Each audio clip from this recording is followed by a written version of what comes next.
Hello అండి, మీరందరూ ఎలా ఉన్నారు?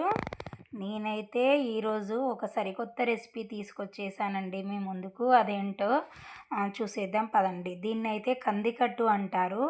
నేను కందులని ఉడికించిన రసం ఉంటుంది కదా, మనం గుగ్గిళ్ళు అంటాం కదా, కందులని మార్నింగ్ నానేసి ఈవినింగ్ అయితే కుక్కర్లో ఒక 8 విజిల్స్ వచ్చే వరకు ఉడికించినాక దాంట్లో నుంచి వెళ్ళిన రసం అండి ఇది. కంది గుగ్గిళ్ళు ఉడుకుతుంది కదా, దాంట్లో ఉన్న రసం అన్నమాట ఇది. ఆ రసాన్ని తీసి దాంట్లో కొంచెం చింతపండు రసం వేసి ఉప్పు కారం వేసి మంచిగా కలిపేసుకొని స్టవ్ మీద పెట్టయితే మరిగించుకోవాలి. దీన్నైతే కందికట్టు అంటారండి. ఇది చాలా అంటే చాలా హెల్దీ అండి. కందులలో ఉన్న బలమంతా ఈ రసంలో వచ్చేస్తుంది కాబట్టి ఇది తింటే అయితే చాలా బెనిఫిట్స్ ఉంటాయి. దీన్ని టేస్ట్కు తగ్గట్టు కొన్ని వాటర్ వేసుకొని అడ్జస్ట్ చేసుకొని స్టవ్ మీద పెట్టి మరిగించుకున్నాక దీంట్లోకి అయితే మనం పోపు వేసేసుకుందాం. చూసేద్దామా? ఇప్పుడు పోపు కోసం ఒక కడాయి పెట్టుకుందాం.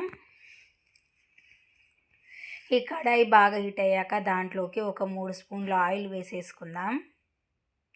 ఈ ఆయిల్ మంచిగా హీట్ అయ్యాక దాంట్లో కొంచెం శనగపప్పు, మినపప్పు, జీలకర్ర, ఆవాలు వేసుకొని మంచిగా వేయించుకుందాం. ఆ తర్వాత ఒక పెద్ద సైజు ఆనియన్, 2-3 పచ్చిమిర్చి కట్ చేసి వేసుకున్నాను. ఇవన్నీ మంచిగా కలుపుతూ కొంచెం కరివేపాకు వేసుకుందాం. ఆ తర్వాత ఒకసారి అయితే బాగా కలిపేసుకొని చిటికెడు పసుపు వేసుకుందాం. ఈ పసుపు వేసుకున్నాక వీటన్నింటిని మరొకసారి మంచిగా కలిపేసుకుందాం. ఈ కందికట్టు అయితే ట్రెడిషనల్ ఫుడ్ అండి. పాతకాలంలో మన అమ్మ వాళ్ళు అయితే చాలా ఎక్కువ చేసేవాళ్ళు ఈ కందికట్టుని.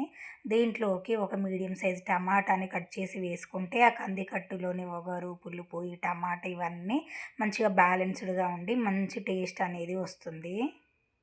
మీకు ఇష్టం లేకపోతే టమాటా స్కిప్ చేయవచ్చండి, కాకపోతే టమాటా వేస్తే ఇంకింత టేస్టీగా ఉంటుంది.